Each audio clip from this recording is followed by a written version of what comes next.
The fire had already consumed most of the small neighborhood home by the time help arrived. Flames licked at the wooden frame like hungry beasts, curling into the night sky with a crackling roar. Inside the inferno, barely visible through the thick, choking smoke, a small figure moved. No one saw it at first. No one would have believed it possible. But something crawled through that hell, through the soot and sparks, dragging itself along the scorched earth, inch by agonizing inch. It was a cat, burned, silent, but alive. A few blocks away, in a quiet suburban yard, a woman named Angela was watering her garden when she heard the distant sirens. She looked up to see black smoke curling into the sky, just over the tree. Something about it made her chest tighten. She set the hose down, walked toward the front gate, and that's when she saw it. It didn't look like a cat at first, more like a shadow, crawling low to the ground, moving in slow, broken jerks. Angela froze. The closer it came, the more horrifying it looked. Patches of fur completely burned off, skin blistered and raw, paws torn from dragging itself across concrete and grass. Its ears were singed, and one side of its face was badly swollen. And yet, somehow, its eyes remained open, glazed. Yes, but determined, still fighting. Angela rushed forward, dropping to her knees just a few feet away. "Oh my God," she whispered. "You poor thing!" The cat stopped moving. Its body slumped sideways. For a terrifying moment, she thought it had died right there at her feet. But then the chest rose shallow, slow, but breathing. It had made it. It had survived. Angela didn't waste another second. She carefully scooped the fragile body into a towel, trying not to hurt it more than it already was. The cat didn't make a sound.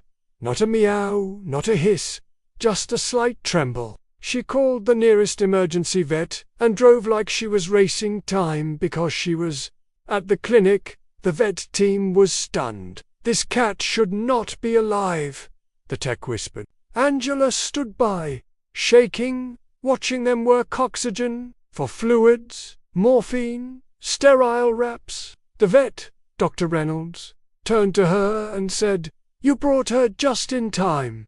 The burns are severe. She's in shock, but she has a will to live." Angela stayed that night, sleeping in a chair beside the glass crate where the cat lay hooked to machines. The burns covered nearly 40% of her small body. They shaved the rest of her fur to treat the wounds, revealing how truly raw and blistered she was. They didn't expect her to survive, but she did, and she kept surviving. Each day was a brutal battle. The cat needed round-the-clock care, burn ointments, laser treatments, nutritional therapy. Angela came every morning, stayed for hours, reading to her, softly humming. The staff started calling the cat Phoenix, because she had literally walked out of the fire. Phoenix had nerve damage in her back legs and would need surgery to rebuild part of her ear. But slowly, miraculously, she began to heal. The swelling reduced. The open wounds began to scab. She started eating on her own. When she flicked her tail one afternoon, the whole staff clapped.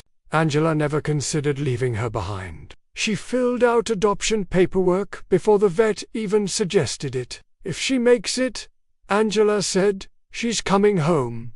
And Phoenix made it. It took over 6 months for her to fully recover. Even then, scars remained. Her once sleek coat grew back in patches, and her left ear was forever bent. She limped when she walked, and some nights she cried out in her sleep, haunted by whatever she'd crawled away from. But she was safe, loved, home. Angela transformed her spare room into a sanctuary. Ramps for climbing, heated beds, soft music playing at night. Phoenix bonded with her slowly, cautiously. She didn't like sudden movements. But when Angela sat still, Phoenix would climb into her lap and press her face into her chest like she was saying thank you. News of Phoenix's rescue spread through social media. The vet posted photos from her early days of wounds, the fire-and side-by-sides of her months later, eyes wide and curious, perched by a window. The story went viral. People from all over the world sent cards, blankets, toys. Some said they had never cried harder than watching Phoenix take her first steps on healed paws. Angela didn't care about the attention. All she cared about was that Phoenix, despite everything, trusted again, loved again, and there was one final miracle. One day, while scrolling through local forums, Angela found a post from someone searching for a missing cat. The post was old, dated just before the fire. The photo showed a black and grey tabby with a white patch on her chest. Phoenix had that exact patch. Angela reached out. It turned out Phoenix had belonged to a family that lived in the house that burned. They had been away the night of the fire. When they returned and saw what was left, they feared the worst. They never found her, never expected to, but they were overwhelmed with joy to know she had survived. Angela offered to reunite them, but the family declined.